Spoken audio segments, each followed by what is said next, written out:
आपण बघूयात पुढच्या अर्ध्या तासात आज दिवसभरातल्या महत्त्वाच्या घडामोडींचा अगदी वेगवान आढावा। Speed news. महाराष्ट्र आणि कर्नाटक सीमावादाचे पडसाद दोन्ही राज्यात आणि राजकारणात उमटतायत। बुधवारपासून सुरू होणाऱ्या संसदेच्या हिवाळी अधिवेशनाच्या पहिल्या दिवशी उभय राज्यातील सीमावादाचा मुद्दा गाजणार आहे। या मुद्द्यावर बाळासाहेबांचे शिवसेना पक्षाचे खासदार केंद्रीय गृहमंत्री अमित शहा यांची भेट घेणार आहेत।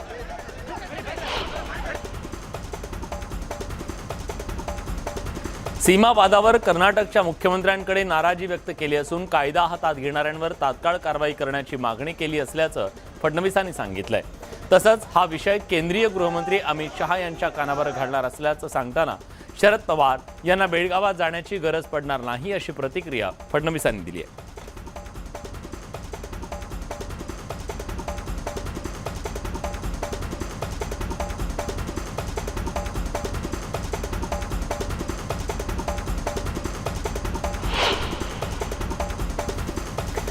कर्नाटक महाराष्ट्र सीमावादावरून दोन्ही राज्यातलं वातावरण पेटलेलं असताना मुख्यमंत्री एकनाथ शिंदेंच्या वर्षा निवासस्थानी राज्याच्या मंत्र्यांची एक महत्त्वाची बैठक पार पडली। या बैठकीनंतर मंत्री उदय सामंत यांनी मुख्यमंत्री एकनाथ शिंदे आणि कर्नाटकचे मुख्यमंत्री मुंबई यांच्यात फोनवरून चर्चा झाल्याचं सांगितलं। दोन्ही मुख्यमंत्री लवकरच या संदर्भात भेटणार असल्याचंही सामंत म्हणाले। कर्नाटकच्या हुल्लडबाजीला महाराष्ट्र घाबरणार नाही असा थेट इशारा भाजपचे नेते आशिष शेलार यांनी कर्नाटकला दिलाय। महाराष्ट्राच्या वाहनांवर हल्ला करणाऱ्यांना अटक करणं ही कर्नाटक सरकारची जबाबदारी आहे असंही ते म्हणाले। महाराष्ट्रात येणाऱ्या कर्नाटकमधील गाड्यांवर काचा आहेत हे कानडी संघटनेनं लक्षात ठेवावं असा थेट इशारा आशिष शेलार यांनी दिलाय। महाराष्ट्र कर्नाटक सीमावादावर आता वेगळी भूमिका घेण्याची वेळ आल्याचं सांगत शरद पवार यांनी आक्रमक भूमिका घेतली आहे। सीमा भागात भीतीचं वातावरण निर्माण झालं असून हल्ले न थांबल्यास आम्हाला वेगळी भूमिका घ्यावी लागेल। त्यानंतर जे होईल त्याला कर्नाटकचे मुख्यमंत्री जबाबदार असतील असा इशारा राष्ट्रवादी काँग्रेसचे अध्यक्ष शरद पवार यांनी दिलाय। सीमावादावरून संजय राऊतांनी जोरदार हल्ला चढवलाय। महाराष्ट्रात लाचार सरकार असून सरकारला पाय नसून खोके आहेत। महाराष्ट्राचा अभिमान आणि अस्मिता आहे की नाही की सगळं खोक्यात वाहून गेलं अशी टीका त्यांनी केली। छत्रपती शिवरायांचं चित्र असलेल्या वाहनांची कन्नडिगांनी केलेली तोडफोड निषेधार्ह असून महाराष्ट्रात त्यांना जशास तसं उत्तर दिलं जाईल असं संभाजीराजे छत्रपती म्हणाले। रेणुकादेवी यात्रेनिमित्त कोल्हापुरातील लाखो भाविक हे सौंदत्ती इथं आहेत, त्यांची सुरक्षा कर्नाटक सरकारनं करावी, अन्यथा आम्हाला कर्नाटकात यावं लागेल असा इशारा ट्विटच्या माध्यमातून त्यांनी दिला। बेळगाव सीमेवर काँग्रेस, शिंदे आणि भाजप सरकारला अल्टिमेटम देते। भाजप महाराष्ट्राला तोडण्याचं षडयंत्र करत आहे, तर भाजप धारावी पुनर्विकासाचा प्रोजेक्ट टेंडर प्रक्रियेमध्ये विरोध होणार नाही यासाठी सीमावाद प्रकरण पुढे आणल्याची टीका नाना पटोले यांनी केली। कन्नडिगांविरोधात स्वराज्य संघटना आक्रमक झाली आहे। पुण्यातील खेड शिवापूर टोलनाक्यावर कन्नडिगांविरोधात आंदोलन करण्यात आलं। या आंदोलनात कर्नाटक सरकारच्या गाड्यांची हवा सोडण्यात आली, तर गाड्यांवर जय महाराष्ट्र असं लिहिण्यात आलं।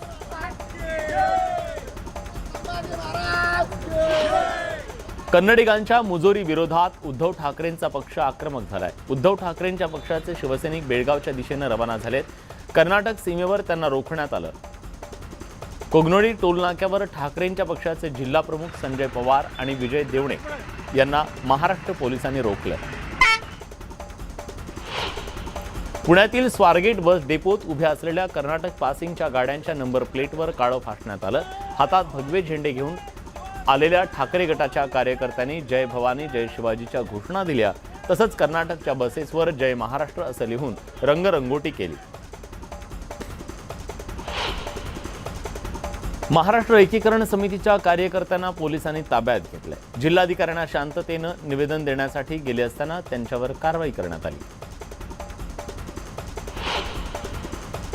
2 वर्षाच्या कालावधीनंतर होणाऱ्या बेळगावातल्या सौंदत्ती यात्रेला कोल्हापुरातून हजारो भाविक रवाना झाले। मात्र सध्या सुरू असलेल्या आंदोलनामुळे भाविकांमध्ये काहीसं भीतीचं वातावरण असून भाविकांच्या वाहनांना पोलीस संरक्षण देण्याची मागणी होती। बेळगावात पुन्हा एकदा कन्नडिगांची मुजोरी पाहायला मिळाली आहे। बेळगावातील हिरबागेवाडी टोलनाक्यावरती महाराष्ट्राच्या 6 ते 7 वाहनांवर हल्ला करण्यात आला। कन्नड रक्षण वेदिकेच्या कार्यकर्त्यांनी हा हल्ला केला।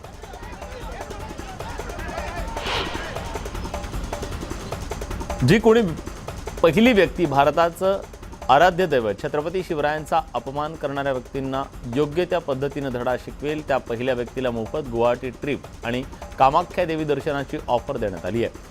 युवक राष्ट्रवादीतर्फे पुण्यात हे बॅनर लावण्यात आले।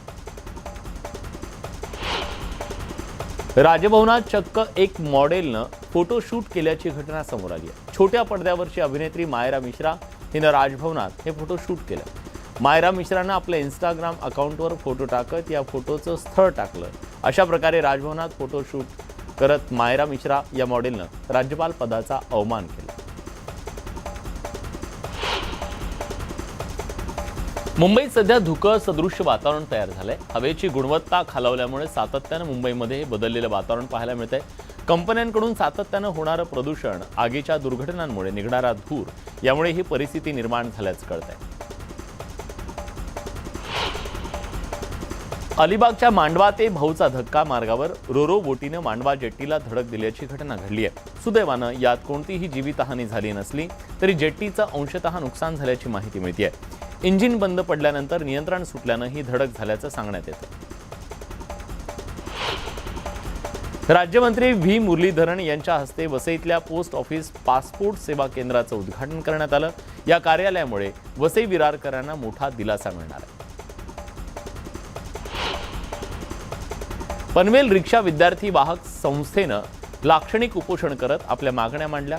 परवाना नूतनीकरणासाठी लागणाऱ्या संमतीपत्राची अनेक वेळा मागणी करूनही आणि शासन आदेश असूनही शाळा प्रशासन ती देत नसल्यानं हे आंदोलन करण्यात आलं। 8 डिसेंबरपर्यंत तोडगा न निघाल्यास वाहनं बंद करण्याचा इशारा देण्यात आला। नाशिक जिल्ह्याच्या कळवण देवळा हद्दीतल्या गोडाऊनमध्ये पोलिसांनी छापा टाकत रेशनच्या धान्य साठ्यासह 24 लाखांचा मुद्देमाल जप्त केला। या कारवाईत 20 टन तांदूळ, 16 टन गहू यासह धान्य वाहून नेणारी वाहनं पोलिसांनी जप्त केली। राज्यात सर्वाधिक कुपोषणाचं प्रमाण असलेल्या नंदुरबार जिल्ह्यात अमृत आहार योजनेसाठी 5 महिन्यांपासून निधी मिळाला नसल्याची धक्कादायक बाब समोर आली आहे। जून 2022 पासून निधी मिळाला नसल्यानं 1,22,000 लाभार्थ्यांना फटका बसत असल्याचं चित्र दिसतंय। ग्रामपंचायतीच्या भ्रष्टाचाराची चौकशी करू नये या मागणीसाठी असहकार आंदोलन करणाऱ्या नांदेड जिल्ह्यातल्या 40 ग्रामसेवकांना निलंबित करण्यात आले। नांदेड जिल्ह्यातील मुखेड तालुक्यातल्या हंगरगा आणि गुंडोपंत दाबका या ग्रामपंचायतीतल्या भ्रष्टाचाराच्या चौकशीची मागणी मनसेने केली। गोंदिया जिल्ह्याच्या देवरी तालुक्यातल्या डौकी ते फुक्कीमेटा या रस्त्यावर ठिकठिकाणी खड्डे पडले, त्यामुळे अपघातांच्या संख्येत वाढ होतीये। या रस्त्याची दुरुस्ती करण्याची मागणी होती। औरंगाबाद रेल्वे स्थानकावर उभ्या असलेल्या औरंगाबाद हैदराबाद एक्सप्रेसमध्ये एका निवस्त्र मनोरुग्ण माणसानं खिडक्यांच्या काचा फोडत धिंगाणा घातल्याचा प्रकार घडला। लोहमार्ग पोलिसांना माहिती मिळताच लोहमार्ग पोलीस कर्मचाऱ्यांनी या मनोरुग्णाला बाहेर काढलं। हिंगोली पोलिसांच्या शहर वाहतूक शाखेकडून वाहतुकीचे नियम मोडणाऱ्यांविरोधात दंडात्मक कारवाई करण्याची मोहीम सुरू आहे। या मोहिमेत नियम मोडणाऱ्या वाहन चालकांकडून मागील आठवड्याभरात तब्बल 13 लाख रुपयांहून अधिक रकमेचा दंड वसूल करण्यात आला।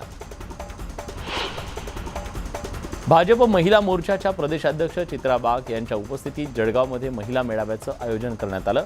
या मेळाव्यात विविध क्षेत्रात उत्कृष्ट कामगिरी करणाऱ्या महिलांचा चित्रा वाघ यांच्या हस्ते पुरस्कार देऊन सन्मान करण्यात आला। भंडारा जिल्ह्याचे शिक्षण महर्षी स्वर्गीय मनोहरभाई पटेल यांची रांगोळीतून प्रतिमा साकारण्यात आली आहे। गोंदियातील 9व्या वर्गात शिकणाऱ्या प्रणय जांभळे या विद्यार्थ्यानं 4 दिवस मेहनत घेत ही रांगोळी साकारली आहे। या रांगोळीची सर्वत्र चर्चा आहे। चंद्रपूर जिल्ह्यातल्या ताडोबा अंधारी व्याघ्र प्रकल्पाच्या शिवणी वन परिक्षेत्रातल्या वाघीण जखमी अवस्थेत आढळली आहे। जिल्ह्यात 6 वाघांचे बळी गेल्यानंतर वन विभाग शिवणी परिसरातील ट्रॅप कॅमेरे लावून T4 वाघिणीबाबत विशेष काळजी घेते आहे। सध्या या T4 वाघिणीला जेरबंद करण्याची गरज नसल्याचं ताडोबा अंधारी व्याघ्र प्रकल्पाच्या व्यवस्थापनानं स्पष्ट केलं। वाशिमच्या देपूळ परिसरातील ऋषिकेश गंगावणे या शेतकऱ्याचा 1 एकरवरचा टोमॅटो पिकावर अज्ञात व्यक्तीनं तणनाशक फवारल्यानं टोमॅटो पीक जळून या शेतकऱ्याचं लाखो रुपयांचं नुकसान झालंय. शेतकऱ्यानं आसेगाव पोलिसांमध्ये या संदर्भातली तक्रार दाखल केली आहे. येवल्याच्या गोल्हेवाडी इथल्या शेतकऱ्यानं मेथीच्या उभ्या पिकावर ट्रॅक्टर फिरवला. बाजीराव कोतकर असं या शेतकऱ्याचं नाव आहे. मेथीची जुडी 2 रुपयाला सुद्धा घ्यायला कोणी तयार नसल्यानं शेतकऱ्यानं हे टोकाचं पाऊल उचललंय. बीडमध्ये रेशीम शेतीच्या माध्यमातून एका शेतकऱ्यानं 1.5 एकर शेतीतून तब्बल 8 लाख रुपयांचा नफा मिळवलाय. मुरली काळे असं या शेतकऱ्याचं नाव आहे. भिवंडीत यंदा अनेक शेतकऱ्यांनी भाजीपाल्याची लागवड केली आहे. मात्र शिरोळा, दाभाड, करमाळे, जांभिवली, पारिवली या भागातल्या वांग्याच्या पिकावर रोग पडल्यानं शेतकरी पुन्हा संकटात सापडलाय. कृषी विभागानं लक्ष घालण्याची मागणी शेतकरी करत आहेत. शेतकऱ्यांना 24 तास मोफत वीज पुरवठा व्हावा, नापिकीग्रस्त पश्चिम विदर्भात पीक विमा मोबदला यावर तात्काळ तोडगा काढावा या मागण्यांसाठी पांढरकवडा इथं शेतकऱ्यांनी आणि आदिवासी बांधवांनी सत्याग्रह आंदोलन केलं. या आंदोलनात परिसरातील शेकडो आदिवासी बांधव सहभागी झाले. बुलढाणा जिल्ह्यातल्या मोताळा तालुक्यात येणाऱ्या कोथळी ते पिंपळगाव नाथ या रस्त्याचं डांबरीकरण करा या मागणीसाठी बेशरमाचं झाड लावून स्वाभिमानी शेतकरी संघटनेच्या कार्यकर्त्यांनी प्रशासनाचा निषेध केला. या आंदोलनाची दखल घेत बांधकाम विभागाकडून आंदोलनकर्त्यांना लेखी आश्वासन देण्यात आलं. गेल्या काही दिवसापासून यवतमाळ जिल्ह्यातल्या शेतकऱ्यांच्या कृषी पंपाला सुरळीत वीज पुरवठा होत नाहीये. त्या विरोधात ठाकरे पक्षाच्या कार्यकर्त्यांनी आक्रमक होत वीज वितरण कार्यालयावर धडक दिली. वीज पुरवठा सुरळीत न झाल्यास ठाकरे शिवसेना स्टाईल आंदोलनाचा इशारा देण्यात आला. अमरावती विभागासह राज्यातल्या नायब तहसीलदारांच्या रिक्त पद भरती करा यासाठी महसूल कर्मचाऱ्यांनी बुलढाण्यात जोरदार निदर्शनं केली. याआधी 1 ते 3 डिसेंबर या काळात काळी फीत लावून कामकाज करण्यात आलं. दखल न घेतल्यास आणखी तीव्र आंदोलनाचा इशारा देण्यात आला. दर्यापुरात सामाजिक कार्यकर्ते भीमराव कुराळे यांनी गळ्यात दोर बांधून टॉवरवर चढले आणि शोले स्टाईल आंदोलन केलं. करखेड पूर्णा नदी पात्रातून अवैध पद्धतीनं रेतीचं उत्खनन करणाऱ्या आरोपींवर केवळ दंडात्मक कारवाई नको, त्यांच्यावर गुन्हा दाखल करण्याची मागणी केली जाते. बुलढाणा जिल्हाधिकारी कार्यालय परिसरात नगर परिषदेच्या सफाई कामगारांनं आत्मदहनाचा प्रयत्न केला. पोलिसांनी तातडीनं धाव घेत त्यांचा जीव वाचवला. वाद असलेल्या सहकाऱ्यांची बदली करण्याची त्यांची मागणी आहे. भाजप नेत्यांकडून वारंवार छत्रपती शिवाजी महाराजांचा अवमान केला जात असल्याचा आरोप करत शिवसेना ठाकरे पक्षाच्या पदाधिकाऱ्यांनी अकोल्यातल्या जिल्हाधिकारी कार्यालयाच्या जवळ आत्मक्लेश आंदोलन केलं. यावेळी मोठ्या संख्येत पदाधिकारी उपस्थित होते. मुंबईच्या चिंचपोकळी परिसरातील आर्थर रोड कारागृहात चक्क चरस आणि अर्धा डझनहून अधिक ड्रगच्या गोळ्या सापडल्या. या प्रकरणी NM जोशी पोलीस ठाण्यामध्ये अज्ञातांच्या विरोधात गुन्हा दाखल करण्यात आला असून पोलीस या सगळ्या प्रकरणाचा अधिक तपास करत आहेत.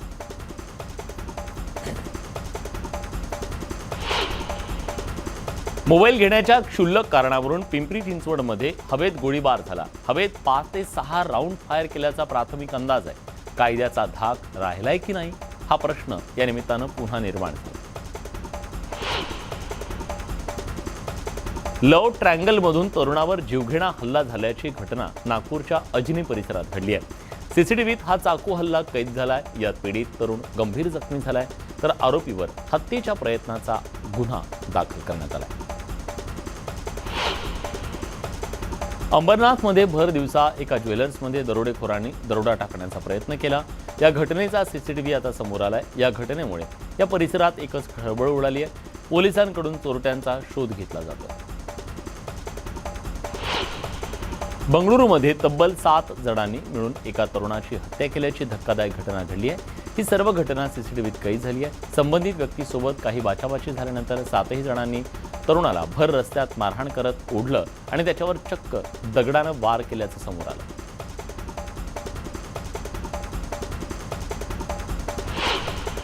तेलंगणाची राजधानी हैदराबाद देशातील पहिलं गोल्ड ATM सुरू झालंय.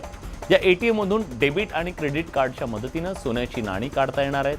तर इतर ATM प्रमाणे हे सुद्धा 24 तास सुरू राहणार आहे. 5 ग्रॅमपासून 100 ग्रॅमपर्यंतचं सोनं या ATM मधून काढता येणार.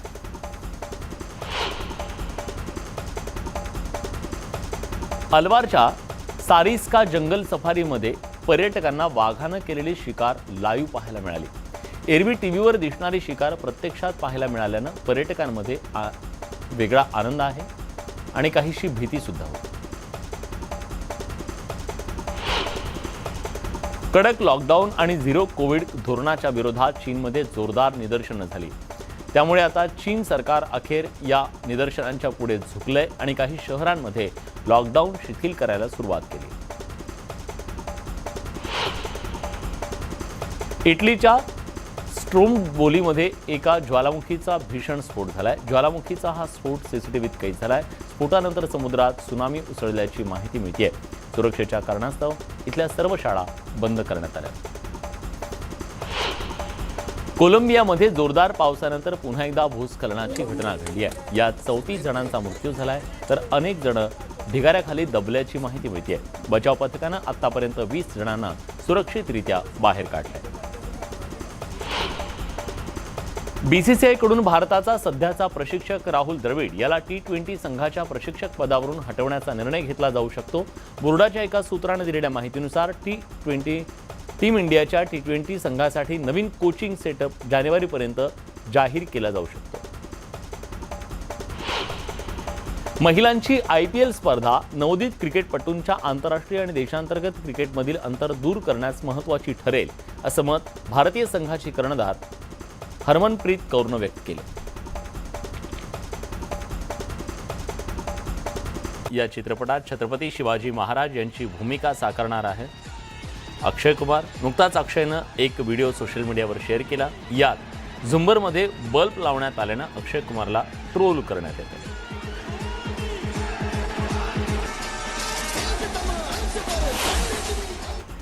फॅशन डिझायनर मनीष मल्होत्राच्या वाढदिवसाला अभिनेत्री शिल्पा शेट्टीनं घातलेले जीन्स सध्या चर्चेचा विषय आहे. 2 रंगातील या जीन्समुळे नेटकऱ्याने शिल्पाची तुलना थेट उर्फी जावेदशी केली आहे.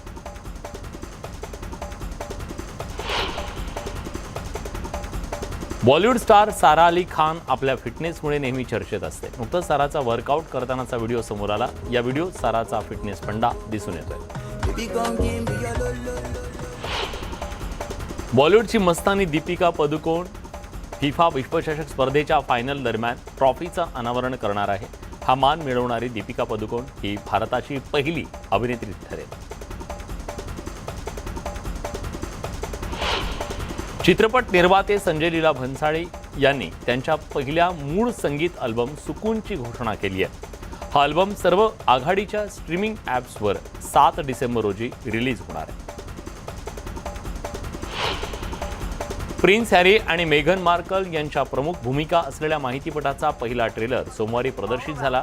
या मालिकेचे पहिले 3 भाग 8 डिसेंबर रोजी प्रदर्शित होणार आहेत आणि शेवटचे 3 भाग 15 डिसेंबर रोजी प्रदर्शित होतील.